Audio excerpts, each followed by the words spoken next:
variance, il serait utile de calculer avant l'espérance mathématique.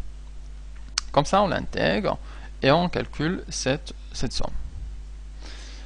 Dernière information intéressante sur une variable aléatoire, c'est son écart type.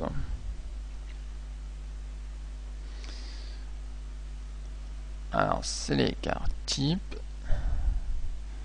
qu'on note sigma. Je vais le mettre en vert. Donc, l'écart type d'une variable aléatoire, c'est simplement la racine carrée de sa variance. Une fois qu'on a calculé la variance, on peut simplement déduire l'écart type en calculant la racine carrée. Voilà donc nos propriétés, on a nos formules. On peut faire un petit exemple sur la variable qu'on vient de définir ici. Alors on peut notamment calculer son espérance mathématique. Alors je vais noter un exemple.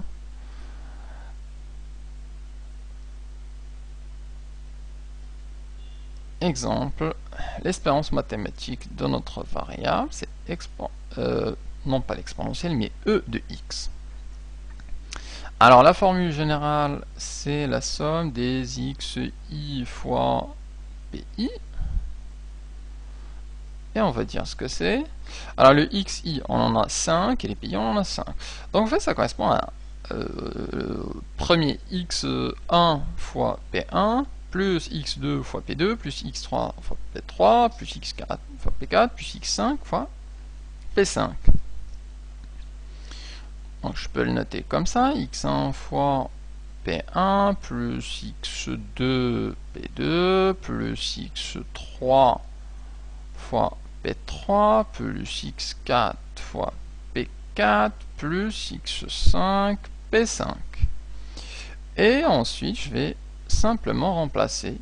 Donc là, ça va nous donner 0 fois 1 quart, plus x2, 1 fois 1 tiers, plus 2 fois 5, 8 sur 18, plus 3 sur 3 fois 1 neuvième, plus 4 fois 1 sur 36, plus 4 fois 1 sur 36. Il faut calculer tout ça, et on a notre espérance mathématique. Alors là, 0 fois 1 quart, donc c'est 0. 1 fois 1 tiers, ça fait 1 tiers. Plus 2, 5 sur 18, donc ça fait 10 sur 18. 3 sur 9, on peut simplifier, ça va nous donner simplement 1 tiers. Et 4 sur 36, on peut encore simplifier. Non, je vais laisser ça comme ça. Ça va m'aider pour le dénominateur commun. Puisque le dénominateur commun, encore une fois, c'est 36. Le 3, c'est multiplié par 12. Donc ici, ça va nous donner 12, plus 18, ça c'est x2, donc 20, plus 3, c'est x12 aussi, donc c'est 12, et là, le 4 reste. Ça nous donne 36. Donc on a 12 et 12, ça fait 24. 24 plus 20, ça fait 44. 44 plus 4, ça fait 48 sur 36. On peut ici simplifier par 12 carrément. Puisque 4 fois 12, ça fait 48. Et 3 fois 12, ça fait 36. Donc si on simplifie par 12, ça va nous donner 4 tiers. Alors, on vient de calculer l'espérance mathématique de notre variable. À quoi correspond cette espérance mathématique? Eh bien, elle correspond en fait à la valeur moyenne que va prendre cette variable aléatoire. C'est-à-dire qu'en moyenne, si on joue un certain nombre de fois ce jeu de lancer, eh bien, en moyenne, on obtiendrait 4 tiers, ce qui correspond à 1 point et des miettes. Donc ça va nous donner, l'espérance mathématique donne une idée assez claire de la moyenne de la variable aléatoire. On peut sinon calculer la variance. Alors ici, la variance, donc V de x égale à la somme des PI facteur des xi moins e de grand X au carré. Alors si j'écris les deux premiers termes, ça va nous donner P1 facteur de x1 moins E qui est l'espérance, donc l'espérance des 4 tiers qu'on vient de calculer, plus P2 fois x2 moins l'espérance au carré, etc. Et il y a 5 termes ici, puisqu'on commence à 1 jusqu'à 5. Alors je vais les noter directement avec des chiffres. On est d'accord, l'espérance est 4 tiers. Ça, c'est fait. Alors on aura simplement besoin de... Voilà. Donc on s'en ferait 1 quart facteur de xi, c'est-à-dire 0, moins e de x, et on l'élève tout au carré. Donc pour le premier, ça va donner 1 quart. Je vais mettre en couleur.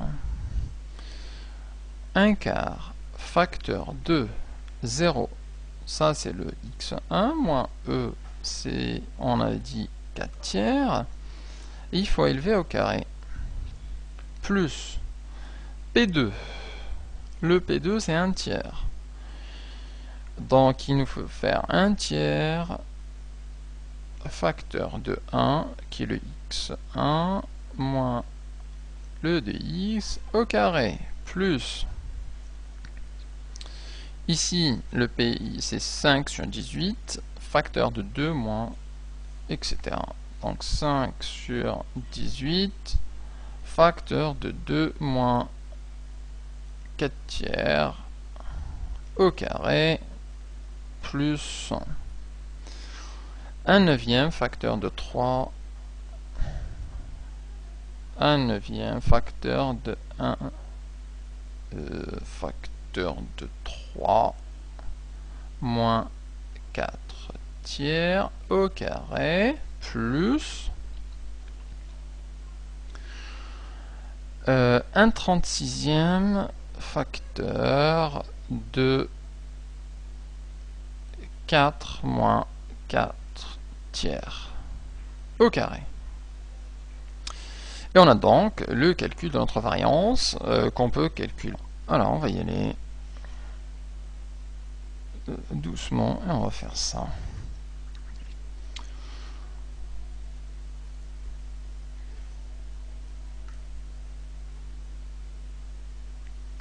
Donc ici,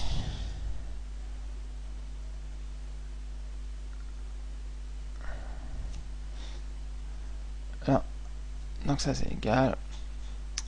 Ok, donc moins 4 sur moins 4 tiers au carré, donc ça fait simplement 4 tiers au carré.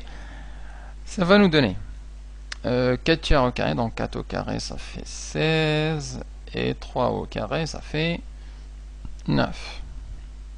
Plus 1 tiers facteur 2. Alors 1 moins 4 tiers ça fait 3 moins 4 sur 3, donc ça fait moins 1 tiers au carré. Ensuite, l'autre, ça fait 5, 18 sur 18, facteur 2. Là, ça fait 3 fois 2, 6. 6 moins 4, ça fait 2 sur 3 au carré. Ensuite, 1 neuvième. Alors ça fait 3 fois 3, ça fait 9. 9 moins 4, ça fait 5 sur 3 au carré. Plus 1 sur 36. 4 fois 3, ça fait 12. 12 moins 4, ça fait 8.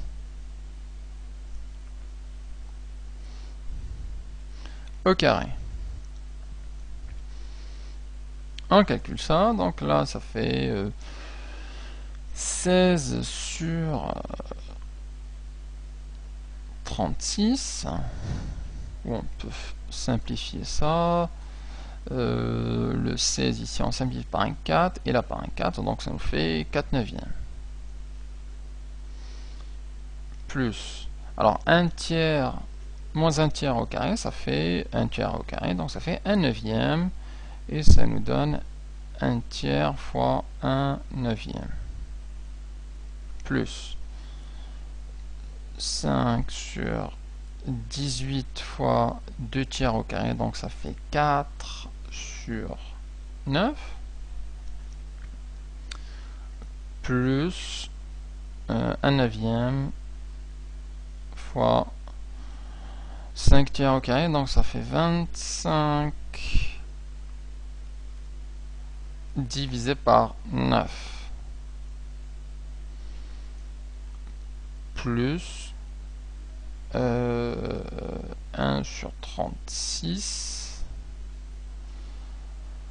8 au carré, ça fait 64. Et 64 divisé par 3 au carré, ça fait 9. Alors on va bien évidemment simplifier ça. Alors 36 et 64, là on peut simplifier par...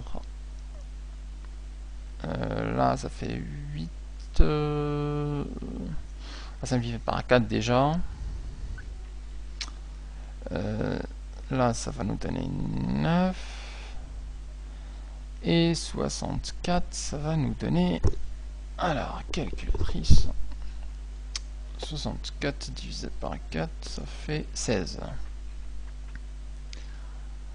Là, on a un 16.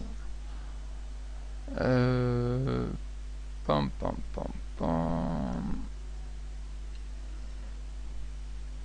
Alors, calculons ça. Donc là, ça fait 4 neuvièmes plus 1 sur 3 fois 9, donc 27, plus...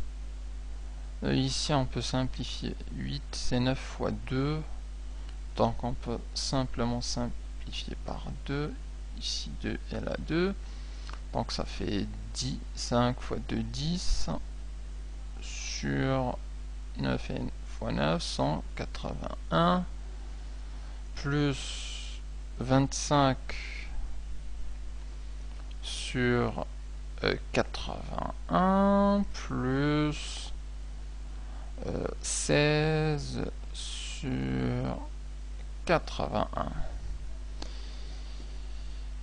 Ok, donc le